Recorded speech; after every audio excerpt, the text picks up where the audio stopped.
Are you feeling stuck in your career? Maybe you're interested in teaching. Firstly, if you want to start teaching, then start at an undergraduate level. I always say that first. For me, I love undergraduate learners in the sense that they're just so open to hearing and listening to what you have to say. I would say, if possible, try to teach these learners face to face, because I think you will get so much more out of it. And I think your learners will also get so much more out of it.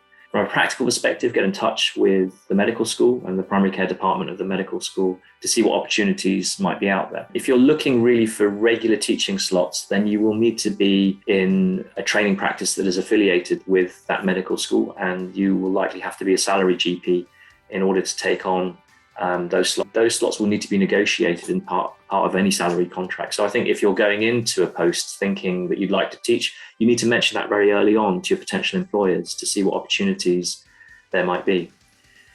Progressing on from that, if I talk, I suppose, through some case studies of my own registrars, they were locuming, they salaried, they started teaching undergrads, they really liked their practice, they stayed on as salaried, and that's when they started to think about, postgraduate training and becoming trainers.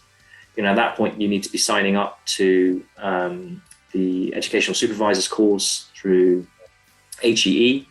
There's a waiting list for that, so you just need to think about that lag. Typically, it's going to be about a year or so before approval and then allocation of trainees. So there is going to be a lag. You don't start the course and then immediately get a trainee. There's always a time lag to that. And again, is your practice going to be supportive of that? Is your practice actually accredited as a training practice? So there's a lot of admin that needs to be done.